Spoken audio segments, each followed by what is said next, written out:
Damas y caballeros, muy buenos días. Nos encontramos reunidos a través de la presente plataforma virtual para dar inicio a la última conferencia de un ciclo de conferencias magistrales denominado 26 años de la victoria militar del Alto Cenepa.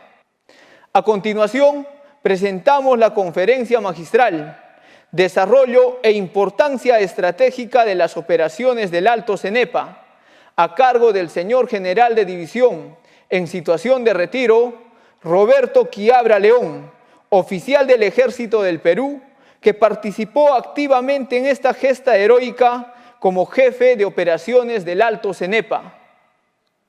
Agradezco al Comando del Ejército por invitarme a conversar con ustedes sobre el hecho histórico militar más importante de nuestra historia contemporánea, que es las operaciones en el Cenepa del año 95, porque le dio fin a un siglo de conflictos con Ecuador. Toda guerra tiene un objetivo político, y esa es la relación directa que existe entre el estadista, que es el presidente, y el estratega, que viene a ser, en el caso de nosotros, el jefe del comando conjunto. ¿Por qué? Porque en función del objetivo político es que el estratega determina el objetivo militar que permita alcanzar lo que nosotros conocemos como el efecto final deseado. Eso lo decía Clausewitz.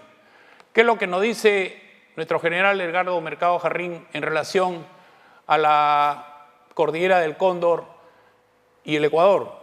Que mientras que no cerremos en forma definitiva, vamos a tener nosotros unas relaciones que no van a ser las estables y cordiales como debe ser. Y él hablaba de la prenda territorial, concepto que se grabó en el mando militar ecuatoriano y fue siempre su gran problema, fue siempre, por decirlo, su gran miedo, en el 81 y en el 95, que se generalizara un conflicto, se volviera una guerra en todos los teatros de operaciones y nosotros, con la capacidad militar, pasáramos a su lado y tuviéramos una prenda territorial para negociar. No fue necesario.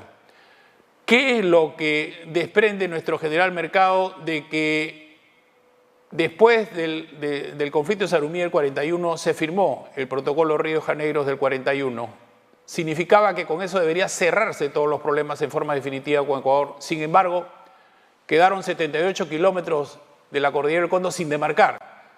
¿Por qué? Porque Ecuador abandonó en forma unilateral la comisión mixta demarcadora en el año 51 y quedó esos 78 kilómetros y ese fue el teatro de operaciones, esa era la brecha por las cuales ellos querían aspirar a ser un país con soberanía en el Marañón, Amazonas.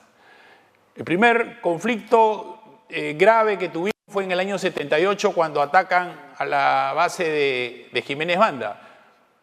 Este hecho se solucionó con la participación de los dos jefes de Estado Mayor generales del Ejército, que acordaron dos cosas.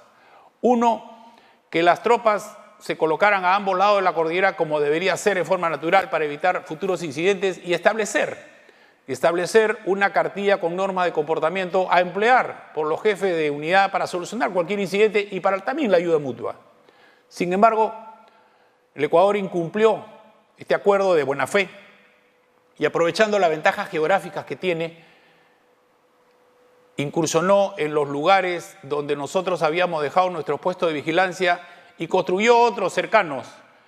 Cuando en el año 81 fueron detectados, esta infiltración fue detectada por nuestros helicópteros, se produjo lo que conocemos como el conflicto del Comaina, una operación aeromóvil que en menos de 30 días dio solución, pero dio solución al conflicto militar, dio solución al incidente, pero faltó esa voluntad política, esa decisión política de solucionar en forma definitiva el problema. El gobierno debió haber convocado a los países garantes para hacerle cumplir al Ecuador con terminar de cerrar, de demarcar esa frontera que ya estaba establecida en el protocolo Río de Janeiro. No sucedió, y fíjense cómo es que en el año 91 se presenta en la zona del Santiago lo que conocemos nosotros como Pacto de Caballeros. Año 91 significaba que ya desde el año 83 las Fuerzas Armadas, en particular el Ejército, estaba combatiendo en todo nuestro territorio a dos organizaciones subversivas. Estábamos nosotros desplazados a lo largo de todo nuestro territorio enfrentando a este enemigo y teníamos algo que se presentó, el descuido de la defensa nacional. Toda la capacidad militar que habíamos logrado nosotros en los años 70, que éramos una fuerza importante en la región, se fue perdiendo porque se abandonó la defensa nacional. ¿Y por qué se solucionó por el método de pacto de caballeros, que es una solución diplomática telefónica entre los dos cancilleres? Porque las Fuerzas Armadas, en especial el Ejército, no tenía la capacidad operacional ni para la reacción inmediata. Esto debió ocasionar y generar una preocupación para satisfacer las necesidades que presentó el Comando Conjunto. Sin embargo, no se hizo. Y en el año 95 se presenta esta vez en una zona mucho más difícil de acceso para nosotros, el conflicto del Cenepa, confiando, como siempre, en la capacidad, el coraje y la entrega de nuestros soldados y no en la capacidad de las armas.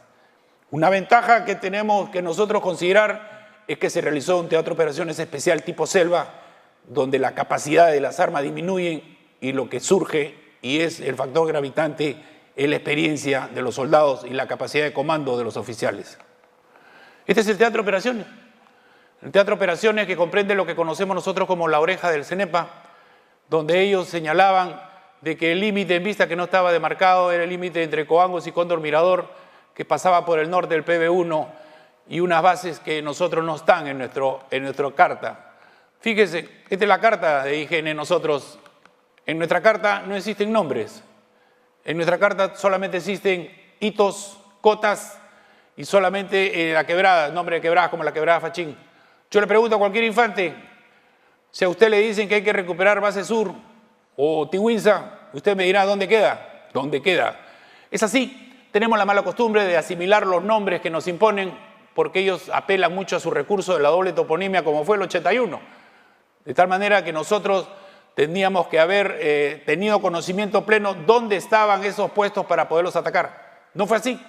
Nosotros tuvimos que hacer inteligencia táctica para ubicar dónde estaban ellos ubicados y ahí atacar.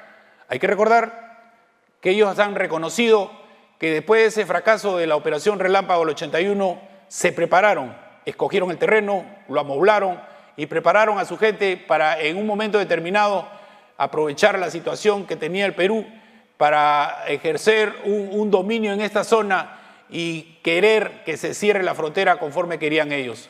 Como yo les había indicado, los problemas que se presentaban en la línea de frontera, especialmente en la zona no demarcada, se solucionaba con los jefes de puesto de vigilancia, con la cartilla de comportamiento. Sin embargo, el 26 de enero se presenta un ataque cobarde y traicionero contra la patrulla del teniente William Guzmán Espinosa, la patrulla Roosevelt, que los ataca de helicópteros y con morteros y que genera el conflicto del Cenepa. Esta es la causa que da origen al conflicto del Cenepa, este ataque traicionero a William Guzmán Espinosa.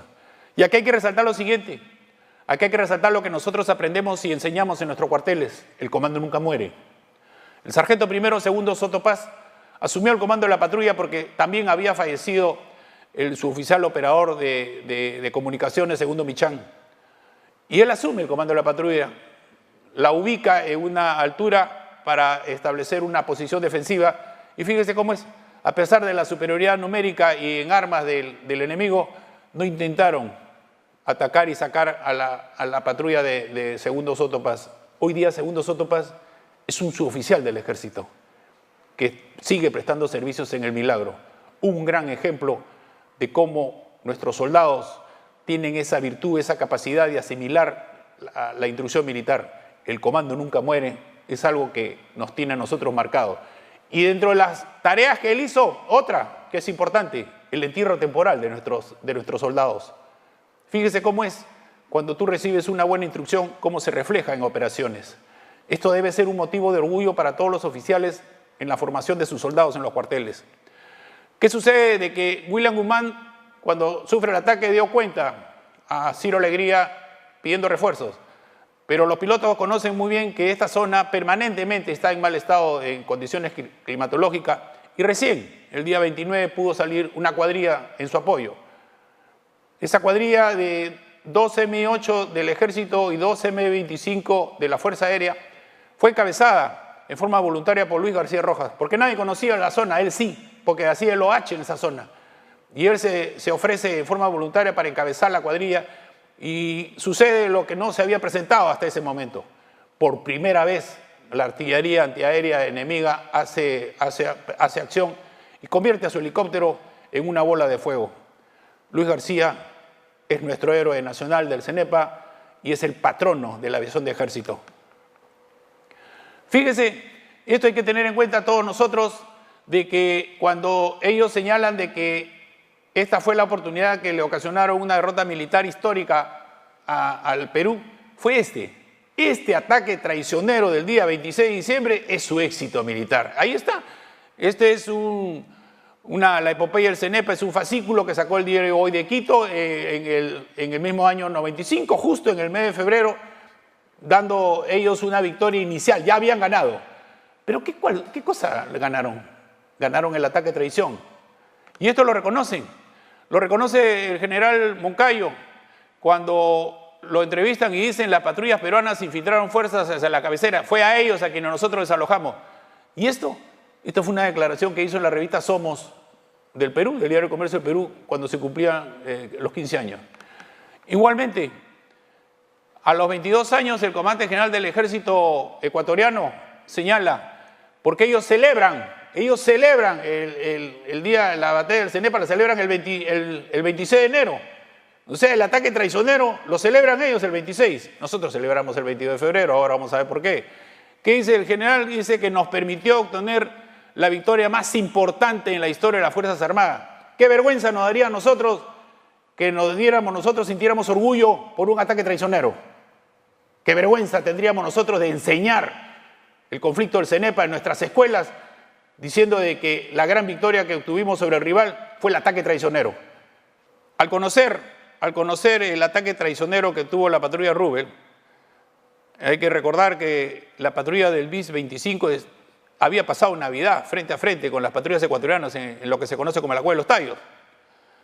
Tuvieron conocimiento e inmediato hicieron una acción ofensiva sobre Cueva de los Tallos, ocasionando de que dejen abandonados a sus heridos, abastecimiento y armamento, y los que huyeron hacia Coangos fueron perseguidos, y ahí es donde el 1 de febrero nosotros perdemos a nuestro capitán Marco Jara, que fiel a su costumbre marchaba a la cabeza de la patrulla. El 2 de febrero ya teníamos nosotros entonces la Cueva de los Tallos y teníamos nosotros Base Sur, lo que se denomina Base Sur. La primera semana de febrero la situación aérea no nos era favorable. La situación aérea no nos era favorable. Nosotros tenemos que reconocer la valentía y el coraje de nuestros pilotos especial de la Fuerza Aérea que cumplían misiones de vida más de misiones de combate. Ellos conocen muy bien en qué condiciones volaban y eso hay que reconocerlo. Esa es una entrega a la patria. ¿Qué decide el jefe del Comando Conjunto ante esta situación aérea y no tener resultados en el Teatro de Operaciones Terrestres? Porque a diferencia del 81 se esperaba también, y eso fue una mala apreciación, que también solucionaríamos rápidamente este conflicto. Pero no se tuvo en cuenta el Teatro de Operaciones, ni tampoco que ellos habían preparado del año 81 la zona de operaciones. Nos faltó inteligencia estratégica. Entonces, el Comando Conjunto decide reforzar la zona de operaciones, me envía con un Estado Mayor, nos reforzamos con piezas de Otomelara, más tropa de fuerzas especiales y sobre todo, a mi recomendación, tropa del Frente Guayaga. Tropa del Frente Guayaga con jóvenes del departamento de San Martín y Huánuco que tienen una característica que tenemos que resaltar. Esa facilidad de orientarse en selva, resistentes a la fatiga, saben qué comer y no comer, y hay algo muy particular, no le tienen miedo a la muerte. Es como decimos nosotros, con estos soldados me voy a la guerra.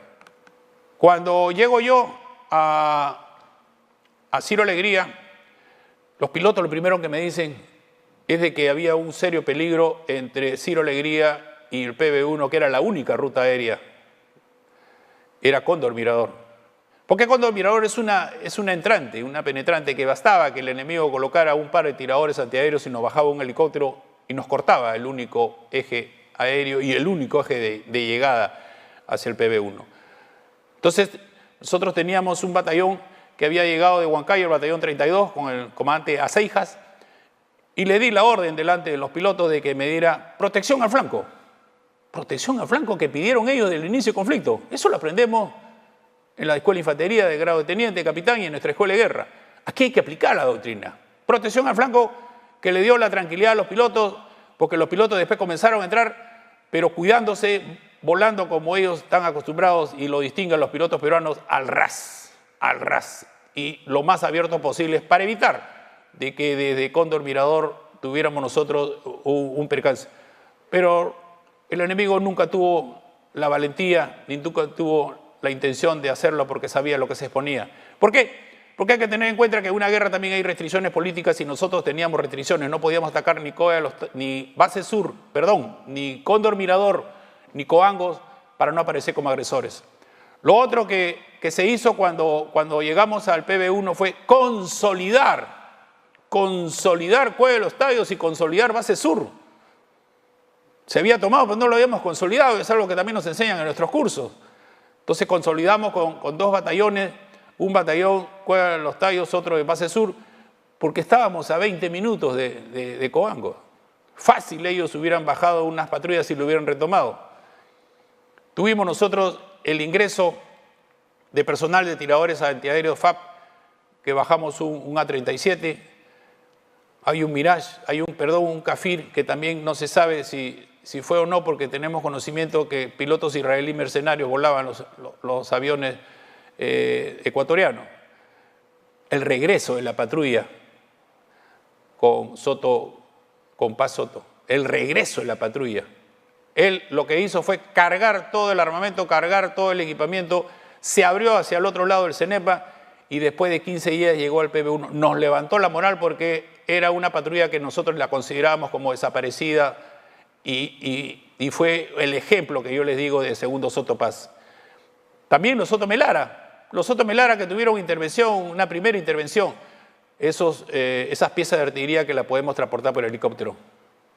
Y por eso es que con inteligencia táctica se descubrió de que ellos tenían en lo que ellos llaman la montaña y nosotros cota 1209, una especie de casamata bien armada. Y ahí se montó una acción ofensiva con el apoyo de los Soto Melara y con el ataque que hacíamos nosotros por el frente y por los flancos.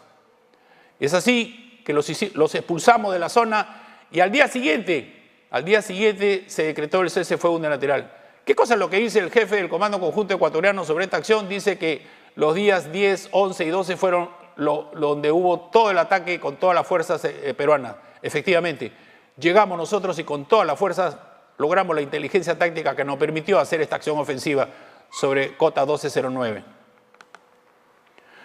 Cese fue unilateral. Ellos señalaban que tenían el dominio de la zona de combate. Si tú tienes el dominio de la zona de combate, no aceptas un cese de fuego unilateral. En 24 horas ellos estaban cumpliendo el cese de fuego unilateral. ¿Por qué? Porque ellos estaban pidiendo ya una tregua. Ellos estaban pidiendo que entrara la Cruz Roja Internacional para recoger los cadáveres. Pero si tienen el dominio de la zona, ¿a quién tenías que pedirle permiso?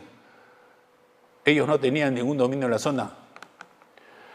Y es por eso que en el libro Tiwinsa que ellos escriben en febrero señalan que fue un error, el mayor error y el día de más baja de efecto psicológico fue cuando los medios de comunicación radiales y televisivos señalan la caída de los puestos que ellos señalaban que tenían bajo control. Cueva de los Tallos, Base Sur, Tiwinsa. Ellos mismos reconocen que fue un error de comunicación. Ese es el efecto psicológico que a veces nosotros no aplicamos en las operaciones psicológicas. Fíjense cómo es que después, 3 días después, se firma la paz de Itamaraty, donde se señala de que se va a enviar una misión de avanzada al mando del general brasilero Ariel para verificar el cese de fuego y generar las condiciones que permitan pasar al periodo diplomático. Pero nosotros conocemos cuál es el comportamiento de los ecuatorianos y hacíamos inteligencia con nuestro radio Thompson, sintonizábamos todos los días en la tarde las radios ecuatorianas donde tanto el canciller como el ministro de Defensa daban la conferencia de prensa. Entonces nos enteramos nosotros por este medio, no por los medios oficiales nuestros, sino por medios extranjeros que esta avanzada iba a ir a Patuca y Coangos y al día siguiente Piura y el PB1. Entonces el ministro de Defensa decía que iba a hacerle conocer y a demostrar al mundo y a los peruanos que ellos seguían en Tiwinsa. Entonces nosotros, ahí donde aparece misión de honor, porque nosotros estábamos en 1209, recién nos llegaron los GPS, felizmente que tenía yo oficiales de mi Estado Mayor que conocían el GPS, porque la brújula no sirve ya hoy en día, menos en la selva. Y ahí determinamos que la Tiwinsa de ellos, que es para nosotros una cota, estaba a unos 500 a 1000 metros más atrás, en la selva, eso es mucho. montamos una operación, formamos nosotros una patrulla con los RPG disponibles y esos son los que nos dieron el éxito. ¿Qué sucede? Que dicen que cuando los observadores estaban en Coangos no los pudieron llevar a Sutihuiza, porque efectivamente nosotros de tempranas horas de la mañana ya estábamos atacando las posiciones. Y lo señalan, el sacrificio del maizal, que es el día que nosotros celebramos, el 22 de febrero. Esto no lo hemos escrito nosotros, esto lo han escrito ellos. Y recuerden que esta epopeya del CENEPA lo escribía el sistema de comunicaciones de los ecuatorianos.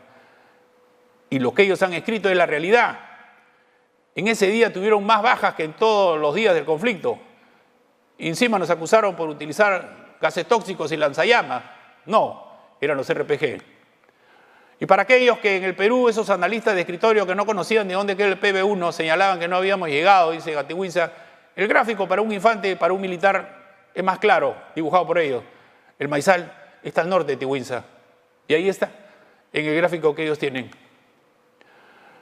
¿Cuál fue su respuesta? Su respuesta fue un bombardero masivo con los lanzadores múltiples que tenían en Coangos y en Condo Mirador, esos lanzadores de 12 bocas.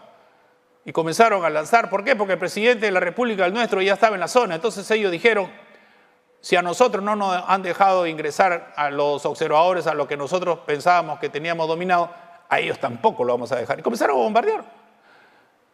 Cada media hora, cada hora. Esa fue su respuesta. La pregunta, y yo le pregunto a los artilleros, ¿ustedes bombardearían una zona de combate donde está su gente? ¿Cómo puedes hacer tú un bombardeo masivo a discreción teniendo tropas? Lo que sucede es que ellos no tenían tropas. Ahí está. Ecuador admite un solo día 12 bajas. Efectivamente, en un solo día le ocasionamos 15 muertos y 20 heridos, que son sus heridos de combate, que son los que tienen hasta ahora heridas de quemadura, porque hay que ver que los RPG ni siquiera teníamos granadas explosivas, sino carga hueca. Carga hueca para blindados, es decir, la que penetra el blindaje de un tanque y explota adentro. Bueno, eso es lo que teníamos nosotros. Esa fue nuestra arma. Hay que rendirle un honor, un altar, así como nosotros, los que hemos combatido a las organizaciones subversivas, le tenemos un altar a nuestro MI8, MI17, lo del CENEPA tenemos un altar a los RPG. Y ahí está, la ofensiva peruana en la frontera entre Perú fue verdaderamente atroz y extraordinariamente masiva. Es así, así lo interpreta. ¿Quién? El mismo jefe del Comando Conjunto Ecuatoriano, no lo decimos nosotros. Lo reconoce el mismo general Moncayo cuando hace un especial por los 22 años y él reconoce que cuando estaban en Coangos no podían ellos emplear su artillería y sus medios aéreos. No decía que no podían emplear sus tropas de terreno, no, su artillería y sus medios aéreos. ¿Por qué ellos no emplearon tropas del terreno? ¿Dónde está su fuerza de élite? Ellos emplearon reservistas, porque los que ingresaron al Maizal es una patrulla de reservistas. Reservistas, en una situación donde tú tienes que decidir, ellos solamente lo que hacían era emplear su artillería. ¿Por qué? Porque también tienen ese triunfo de ganar espacio a cambio de tiempo. Contra más tiempo pasaba, ellos consideraban que ganaban más en relación a lo que sucedió en el 81. Sí, pero en una selva donde estás en una actitud netamente defensiva, donde te estás enfrentando a un enemigo ampliamente superior, como ellos lo reconocen, es bien difícil tener una actitud netamente defensiva. Y en una guerra, en una actitud netamente defensiva, no logras tener la iniciativa ni logras los resultados. ¿Qué pensaban ellos? ¿Que manteniéndose defensivamente y ganando tiempo iban a tener éxito militar? Ahí está. Los países garantes del protocolo, el general de la DOGEN de ellos dice de que había una inclinación simpática de los garantes hacia nosotros porque se demoraban en llegar a la zona. Y dicen ahí, no se dan cuenta de lo que están sufriendo las tropas y nos dan a nosotros la oportunidad de mejorar nuestras posiciones y mejorar nuestra táctica. Efectivamente, tiene razón ese general en retiro ecuatoriano, nosotros sí continuamos con nuestra ofensiva, nuestra iniciativa, porque siempre tuvimos la iniciativa. El general Ariel, cuando termina su visita, elogia la bravura de los soldados por defender su territorio en esas condiciones. Los ecuatorianos reaccionaron, lo criticaron y hicieron que lo releve. Bueno, un general viejo conoce las diferencias que hay entre un ejército y el otro. Se firma la declaración de Montevideo, 28 de febrero, que se ratificaba lo de Itamaraty. El enfrentamiento en 1061, el día 21 de febrero, y el Maizal el día 22, fue el último el último enfrentamiento militar que hubo que dio fin a la parte militar del conflicto, si ahí nosotros le ocasionamos todas sus bajas que ellos reconocen, la pregunta es, ¿cuándo nos ganaron? Nos ganaron el 26 de enero en el ataque a traición a la patrulla Rubel. Esa es su victoria. Y eso tenemos que tener en cuenta nosotros, porque todavía hay algunos que no conocen muy bien nuestra historia. Esa es la verdad de la historia, reconocida por ellos mismos.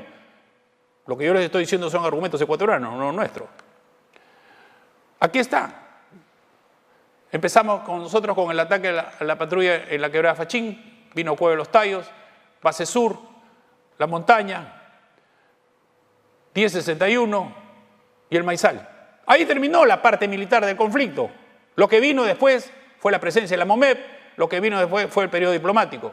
La MOMEP hizo todo el proceso de desmontaje de la zona, cese de fuego, desmilitarización de la zona. Pero ¿qué sucede? Que la MOMEP instaló su puesto de vigilancia permanente en el PB1 y en Coango. A nosotros nos cortaron todo eje de ingreso y de salida. Y en Coango no controlaban nada, porque ellos tenían la facilidad de Patuca, que en 30 minutos podían infiltrar una patrulla por tierra y en 5 minutos un helicóptero, y ellos de Coangos, porque nunca se movilizaron, nunca controlaron la zona. Fue una ventaja que aprovecharon para sacar alguna ventaja posterior en la desmilitarización y presencia de Logrante. No les sirvió de nada.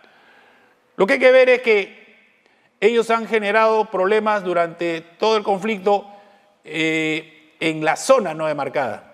Eso es lo que ellos querían aprovechar. Lo que ellos buscaban, ¿qué cosa era? Volver a cero. ¿Qué sucede lo del 81? Que no haya una decisión política definitiva y que volvamos nuevamente a desplazar a las tropas a un lado y otro lado de la cordillera y continuar con sus incidentes. Esta vez no. Esta vez había decisión política. Esta vez había victoria militar que daba la facilidad de tomar una decisión política. Ellos generaron un incidente en Santiago. Y ahí se tuvo que establecer una zona alfa, se tuvo que replegar a las fuerzas a ambos lados y la MOMEP lo controlaba. Además del área desmilitarizada donde fue el conflicto de febrero, se tuvo que hacer, y esto es importante recordar, una zona de control y vigilancia en lo que fue el conflicto del Comaina en agosto del 98. ¿Por qué? Porque aquí hay dos fechas importantes en esta historia.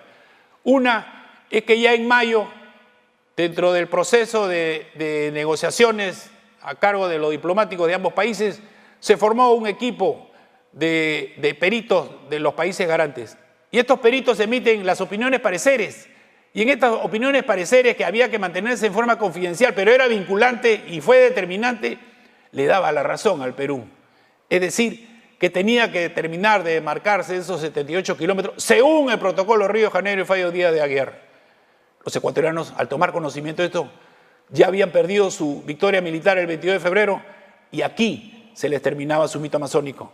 Entonces comenzaron a generar incidentes y se genera un incidente en la zona del Comaina, como le digo, en agosto del 98. Entonces se reúne el Consejo de Defensa Nacional, que tenía que tomar una decisión. ¿Cómo solucionamos este problema? ¿Por la vía militar o la vía diplomática? Si hubiera sido por la vía militar, a esa patrulla que la teníamos rodeada seguramente la hubiéramos destruido, pero perdíamos todo lo avanzado. Y se optó por la vía diplomática, se dio cuenta MOMEP, pero ellos no quisieron retroceder las tropas. Es por eso que el presidente Cardoso de Brasil lo cita a Brasil y al presidente Fujimori Maguad y los logra que acuerden esta zona de militarización. ¿Qué dice el presidente Cardoso? Hoy evitamos el último obstáculo serio para las negociaciones finales. Efectivamente, eso fue en agosto del 98 y en octubre ya estaba firmado el acuerdo global y definitivo que dio fin a este siglo de conflicto. ¿Qué lecciones tenemos en la parte militar? Para el Perú fue un conflicto, para Ecuador fue una guerra, impuesto de guerra, llamamiento de reserva, todo el país estaba llamando a los retirados para que formen centros de resistencia. ¿Y nosotros? Solo con la fuerza de la Quinta DIS, parte de las fuerzas especiales, algunas unidades del Guayaga. Esa es la gran diferencia. El temor de ellos era de que el Perú abriera todos los teatros de operaciones, pero el Perú lo que buscaba era la solución definitiva y focalizado el conflicto teníamos más ventajas. Comando conjunto. El comando conjunto lo tenemos en el año 57, pero el comando conjunto, para que ustedes conozcan, nunca nos ha funcionado para los conflictos externos, ni en el 81 ni en el 95. El Comando Conjunto debió dirigir las operaciones. No lo hizo. No lo hizo porque no teníamos doctrina conjunta. Es por eso que en el año 2003 se hace una separación del jefe del Comando Conjunto, que en esa época tenía 2 sombreros. Era comandante general y jefe del Comando Conjunto. A partir del 2003 tiene la responsabilidad directa y única de las operaciones. Los comandantes generales de los institutos, la preparación de la fuerza. Y se creó también la Escuela de Fuerzas Armadas. Esta escuela que nos permite en una primera fase que cada oficial en su institución hagan su escuela de guerra de su instituto para conocer su doctrina y su ejecución. Y después, lo que hoy día es importantísimo, la participación en operaciones conjuntas. Esto fue una experiencia que se hizo a base de lo que hemos vivido nosotros en el último conflicto del CENEPA. ¿Inteligencia? No tuvimos inteligencia estratégica. A nosotros nadie nos dijo quién era el enemigo, dónde estaba y cómo había atacarlo. Lo que nos valió fue la inteligencia táctica. Esa inteligencia que obtienen las patrullas en la misma zona de combate y sobre la cual nosotros planteamos y ejecutamos todas las operaciones. Las operaciones es fundamental cuando se hace el análisis que este es un tipo de operaciones tipo selva, que influye en la maniobra, en la cantidad de efectivos y en la logística. La logística no te hace ganar una guerra, pero sí te hace perder una guerra. El personal es fundamental. Y aquí hubo la diferencia. La experiencia de combate de oficiales y tropa con experiencia de combate en selva. Lo único que cambió fue el enemigo. Pero después todo era igual. Esa fue la gran diferencia. Y ese fue el factor del éxito. Comunicaciones, cero. Las comunicaciones son limitadas en la selva. Nuestros medios de comunicación tampoco eran efectivos. ¿Qué empleamos nosotros? Los mensajeros. Piguchi Santos. Mensajeros que llevaban hacia los comandantes, especialmente al coronel Camacho, que era el coordinador de operaciones, todos los mensajes. Eso fue una gran ventaja. ¿Y de dónde eran? De Huánuco y Tincomaría. Ustedes dirán, ¿cómo hacían estos mensajeros para cabrearse toda la zona de operaciones, salir en primera hora y llegar en las últimas horas antes de la noche con los mensajes que dábamos y con las respuestas? Los derechos humanos. Si hay algo que también que debemos sentir orgullo nosotros, es que somos un ejército que respeta los derechos humanos. Nosotros capturamos 2 prisioneros de guerra y los entregamos sanos y salvos. De nada. Nosotros hubiéramos decidido que los maten. Pero no. Ganábamos más teniéndolos vivos porque hicimos inteligencia, hicimos operaciones psicológicas y demostramos que tenemos una formación como ejército que respeta al enemigo. Aquí están las misiones que tenía cada una de las grandes unidades. Nosotros teníamos que tener un objetivo que permitiera el cumplimiento del objetivo político, es decir, asegurar la frontera y que se cierre en función del teatro de operaciones del protocolo de Río de Janeiro. Ellos solo una actitud defensiva que no lo lograron en ningún momento de las operaciones. Aquí están las misiones que tenía la Quinta DIS y la agrupación Iturralde que tienen los ecuatorianos. Si ellos tenían como misión impedir que nosotros pasáramos de ese eje imaginario que era Coangos, Cóndor, Mirador y jalonados por Cueva de los Tallos y Base Sur, desde el 2 de febrero ya habían perdido su misión. Esa misión es de ellos. Pregunta, ¿se sienten exitosos? ¿De qué? Si el 2 de febrero ya habían perdido su misión, porque esa era la misión, ellos no debieron retroceder. Ahora, si nosotros éramos los invasores, ¿quién debería atacar? Ellos tenían que atacarnos nosotros para sacarlos. ¿Por qué no nos atacaron? La vida nos iban a atacar. Algo que hay que ver que no funcionó, y es un ejemplo, yo lo aprendí en Frente Guayaga con el general Bellido, la escala, cómo tú haces tu línea de comando. Y la línea de comando obedecía a que en el PB1 tenía que estar el GEMO con el G2 y G3 y los auxiliares G1 y G4. ¿Por qué yo, que estaba director de la Escuela de Infantería, tuve que ir a conducir directamente las operaciones? Porque desde un inicio no se hizo la línea de comando. Lo otro es Ciro Alegría. Ciro Alegría es el destacamento de apoyo de abastecimiento más avanzado que tenemos. Ahí debía estar el GEMA con el jefe del batallón de servicios G1 y G4. De tal manera que en el cuartel general se quedaban los auxiliares con el inspector y el G5 para las comunicaciones a los medios de información. En una guerra tiene influencia, como les he dicho, la parte política, como también el teatro de operaciones. Eso es fundamental para lo que nosotros nos enseñan en nuestras escuelas. Cómo influye el teatro de operaciones, cómo influyen las restricciones políticas, cómo influye la logística, el personal, en la táctica a emplear. Y algo que debemos tener siempre presente, las guerras se inician en el aire, pero siempre se deciden en tierra. No hay guerra que no se haya decidido en tierra. El éxito en el Teatro Operaciones de Selva del CENEPA fue lo que nos dio el éxito militar y lograr el éxito también en la parte diplomática. Los principios de la guerra. Todos aprendemos los principios de la guerra. Hay que tener en cuenta que los principios de la guerra, como le digo, tú lo adaptas al Teatro Operaciones, pero tienes que aplicarlos todos. Sabemos nosotros que no es cuestión de aplicar un solo principio, todos los principios. Eso fue lo que hicimos. Aplicamos los principios y dimos las órdenes tipo calco, para que cada comandante ponga en ejecución su maniobra. Por considerar, por conocer, el objetivo militar en el año 81 fue un objetivo físico. Había que recuperar las instalaciones ocupadas por los ecuatorianos. En el 95 fue un objetivo humano. Es decir, había que expulsar a todos los que habían penetrado en nuestro territorio. Bien fácil es decir ahora, desde aquí, que había que expulsarlos a todos. ¿Qué? Sin conocer cómo es la selva. De tal manera de que hay que ver las diferencias, porque en estas diferencias tú, en el año 81, te puedes decir misión cumplida. Claro, recupera la instalación, como nos pasa a nosotros. Pero cuando es objetivo humano, ¿en qué momento dices tú que ha cumplido la misión? Cuando tú afectas psicológicamente al enemigo y le reduces su capacidad de resistencia, que fue lo que hicimos nosotros, con una actitud netamente ofensiva, atacando todos los lugares donde ellos tenían ocupados, por el frente, por los flancos y con nuestras fuerzas especiales por retaguardia. ¿Cuáles fueron las armas del Ecuador? Las minas antipersonas, el recurso más traicionero que puede emplear un ejército. Espacio por tiempo. Ya han visto ustedes el gráfico, ellos fueron retrocediendo, pegándose cada vez más a su zona de límite y nosotros cada vez extendiendo más nuestra hoja de abastecimiento que dificultaba el abastecimiento y también abría el campo para las operaciones. Buscaban el desgaste del Perú, el único desgaste que tuvimos nosotros fue el desgaste de tener que ampliar la línea de abastecimiento, pero desgaste físico y moral con esas tropas que teníamos en la vida. La doble toponimia, en la vida los íbamos a sacar. Ellos seguían diciendo de que seguían bajo control de Pueblo Estadio, el presidente, los periodistas se habían bañado, ellos no los presentaban, pero seguían teniendo bajo su control. Base Sur lo entregaron, Base Sur lo entregaron. Y en Base Sur hemos visto que una periodista se subió en el árbol donde había un visor donde se observaba Coango y tuvimos nosotros ahí hasta la desmilitarización. Y ellos lo han entregado. Bueno, le ponen su letrero atrás, se toman la foto. Nosotros no estábamos para fotos. Aquí está el jefe de comando conjunto de ellos, su actitud netamente defensiva, ahí lo señala.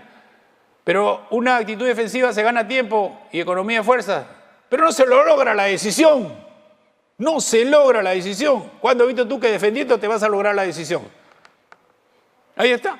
No queremos escalada bélica, pero la defensa está lista. Sus palabras son defensa.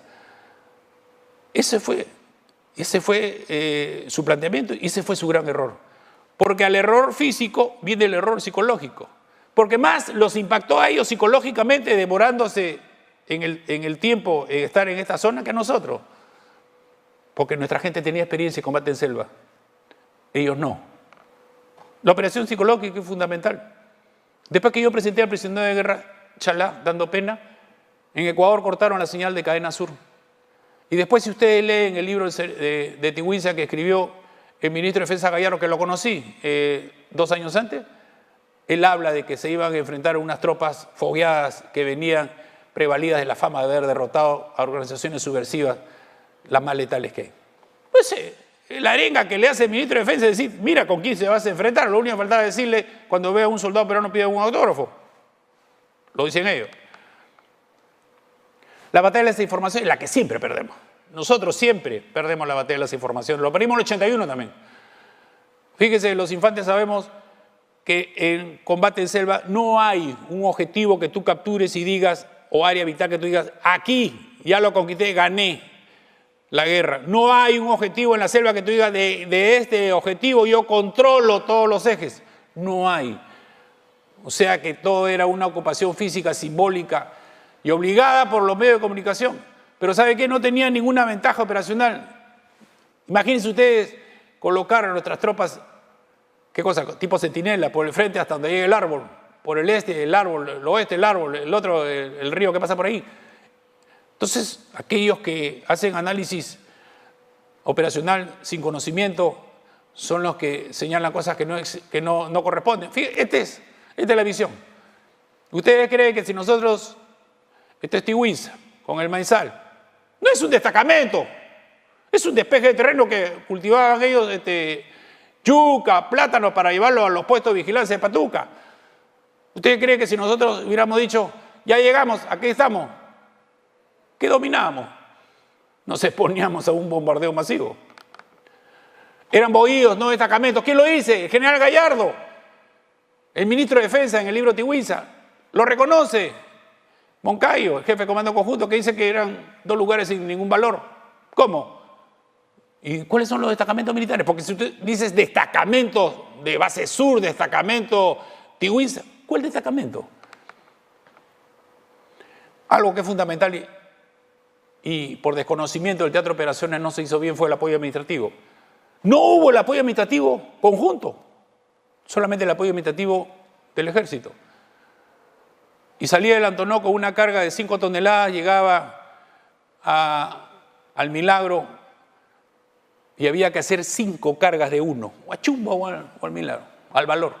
5 cargas de 1 tonelada para que los helicópteros hicieran un cerrojo entre el Milagro y Ciro Alegría. Miren todo ese desgaste de helicópteros y ese transporte. En el año 81, porque era el mismo sector no demarcado y el único punto de abastecimiento adelantado era Ciro Alegría, se determinó que había que construir una pista de aterrizaje para Antonov. No se hizo.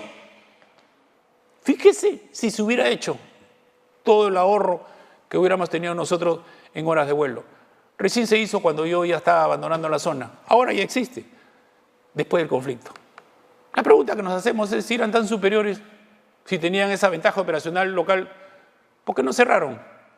Ellos sabían que teníamos una sola vía de acceso, tenían Cóndor Mirador, Coango, tenían superioridad local con los lanzadores múltiples. ¿Por qué no cerraron el dedo de Cenepa y hubieran dicho, ven Peronito, siéntate ahí, imponemos condiciones? En la vida lo iban a hacer, nunca tuvieron la capacidad, ni las condiciones, ni la decisión para hacerlo. Experiencias de orden político. Una guerra la gana quien logra el objetivo político. Una guerra la gana quien logra el objetivo político. El objetivo militar debe responder a ese objetivo político. Y eso es lo que logramos nosotros en la parte militar. ¿Qué ganó Ecuador? ¿Qué logró el Perú? Fíjese, eso es lo que querían los ecuatorianos. Y salió el epopeya del Cenepa también. Ellos querían tener todo ese acceso soberano al Marañón Amazonas. La pregunta es, ¿qué? ¿Cerrando el dedo del Cenepa íbamos a tener eso? El limitado objetivo militar no guardaba ninguna relación con el ambicioso objetivo político. Su victoria militar terminó el 22 de febrero y su soberanía con las opiniones pareceres el 8 de mayo del 98. Esa es la verdad, esa es la realidad. ¿Qué logramos nosotros? Que se cierre la frontera según el protocolo. La cordillera del Cóndor se terminó de demarcar según el protocolo de Río de Janeiro por las partes altas. Huepí se cerró de acuerdo a lo que nosotros señalábamos, no quisieron cortar ese conito. Y en el Santiago, Salomón, como no hay ningún objetivo físico, un obstáculo físico que te permita hacer una demarcación precisa, lo que se hizo fue que ninguno de los puestos de vigilancia que estaban ubicados retrocedieran y se hizo una línea en el límite ambos. Esta fue la solución. Aquí cerramos todo. ¿Qué cosa es el kilómetro cuadrado? El kilómetro cuadrado, que ya no lo hablan, ya no lo piden, no es un símbolo de resistencia, es un símbolo de su derrota, es el maizal. Es el maizal. Entonces ellos querían tener un obelisco para rendirle homenaje a sus caídos, pero acá hubo 2 fases. Una, de que le dieron a la ingeniería militar para que construyera la carrozal, el acceso, que solamente se puede hacer del lado ecuatoriano, porque el lado peruano es dificilísimo, por no decir imposible.